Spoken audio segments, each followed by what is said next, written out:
안녕하십니까, 닥터 리뷰입니다. 2월 13일 새벽 닌텐도 다이렉트가 있었습니다. 첫 영상인 슈퍼마리오 메이커2로 우리를 놀라게 했죠. 그리고 마지막에 엄청난 게임을 터뜨립니다. 그것은 바로 리메이크 작품 젤다의 전설 꿈꾸는 섬입니다. 젤다의 외전격인 게임으로 기존의 젤다와 분위기부터 많이 다르죠. 내용은 이렇습니다. 바다를 혼자서 항해하던 링크는 폭풍우를 만나서 정신을 잃게 되고 포린트라는 섬까지 떠내려오게 됩니다. 마린의 도움으로 정신을 차린 링크는 자신이 지니고 있던 검이 사라진 걸 알고 찾기 위해 남쪽 해변가로 가게 됩니다.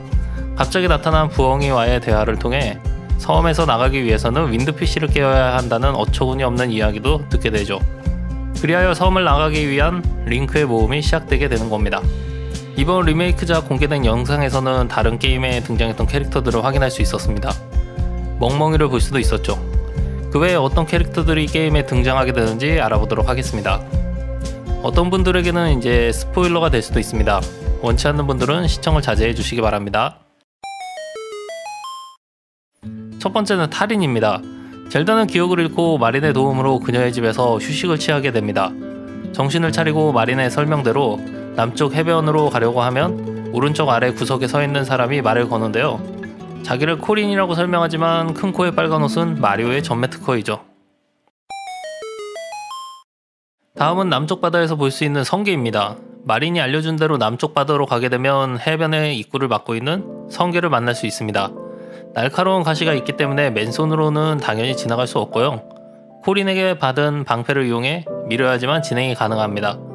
별의 커비 매니아들은 어딘지 익숙한 캐릭터일 겁니다. 눈 달린 가시공 모양의 적, 고르도와 많이 닮지 않았나요? 커비에서는 특유의 가시 때문에 먹지도 못하고 죽이지도 못하는 그런 녀석이지만 이번 젤다 시리즈에서는 칼질 한 방으로 제압할 수 있습니다. 다음은 리처드 프린스입니다. 집안이 개구리로 가득 찬 빨간 지붕을 가진 집. 들어가게 되면 안에는 리처드 프린스가 있는데요. 첫 만남에 자신을 소개하는데 성에 살았던 적이 있고 부하가 마무리 씌어서 도망칠 수밖에 없었다고 소개합니다. 그리고는 도망칠 때 성에 두고 온 황금 잎사귀를 갖다 달라고 부탁을 하죠. 성에 살았던 적이 있고 이름이 리처드 프린스인 것을 통해 생각나는 인물이 한 명 있습니다. 1992년 개구리를 위하여 종은 울린다 라는 작품이 있는데요. 이 작품에는 리처드 프린스라는 인물이 등장합니다. 이름만 같은 게 아니라 동일 인물이에요. 이 게임이 만들어진 이유는 이렇습니다. 그 당시 닌텐도 개발진들이 확인하고 싶은 게 한 가지가 있었죠. 그것은 다름 아닌 휴대용 흑백 액정 게임기로 어드벤처 게임이 나왔을 때 성공할 수 있나? 였습니다. 그렇게 시장 조사를 하기 위해 만들어진 게임이었고 발매 후 게임은 안정적이고 성공적인 판매량을 보여줬습니다. 그리하여 확신을 가진 개발팀에서는 게임보이로 젤다의 전설 꿈꾸는 섬을 만들게 되는 거죠. 다음은 군바입니다. 링크가 괴조로코의 깃털을 얻기 위해 던전을 탐험하다 보면 군바를 보실 수 있습니다. 깃털을 얻어 몸이 가벼워진 링크는 마리오처럼 점프로 군바를 밟아 죽이기도 하고 군바를 본 후 여기저기 돌아다니다 보면 익숙한 뻐끔플라워도 보실 수 있습니다. 다음은 마무입니다.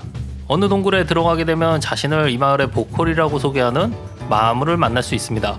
그때 갑자기 링크에게 자신들의 노래를 들어보라고 하고 공짜는 없다 그러면서 300루피를 달라고 하는데요. 어쩔 수 없이 돈을 지불하게 되면 마음으로부터 개구리의 영혼을 들을 수 있습니다. 다음은 헤이오입니다. 어디선가 부엉이가 날라오더니 이번에는 남쪽으로 가보라고 합니다. 그곳에는 폐허가 된 고대 유적이 있고 폐허에 있는 던전에 가게 되면 가면 쓴 빨간 옷의 몬스터 헤이오를 보실 수 있습니다.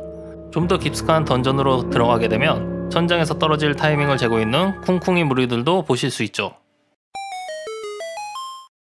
고대 유적 던전을 마무리하고 밖으로 나오게 되면 또다시 스토커 부엉이가 타이밍 맞게 날아와 혼자 이야기를 시작하죠. 마물들이 윈드피쉬가 깨어나는 것을 무서워하기 시작해서 어서 산 정상으로 가라. 산 정상쯤에 도착하게 되면 덩그러니 지어진 집 한 채를 확인할 수 있는데요. 집 안으로 들어가면 여러 마리의 꼬꼬와 함께 살고 있는 녹색 옷을 입은 한 사내를 볼 수 있습니다. 어딘지 익숙하지 않나요? 맞습니다. 루이지입니다. 다음은 안티커비입니다. 산 정상의 독수리의 탑을 가게 되면 동그란 몸에 손하고 발만 있는 몬스터를 볼 수 있습니다. 웃고 있는 표정을 보고 있으면 귀엽기 그지없는데요. 어디서 많이 봤나 생각해보면 떠오르는 그 이름, 별의 커비입니다. 어쩌다 여기까지 왔는지 궁금하기까지 하네요. 제가 준비한 소식은 여기까지입니다. 2019년 한 해는 닌텐도 스위치에게 황금 같은 한 해가 될 것 같습니다. 좀 더 많은 분들이 스위치 게임을 접하게 되었으면 하는 바람이고요. 영상 재밌게 보셨다면 구독과 댓글 많이 부탁드립니다. 감사합니다.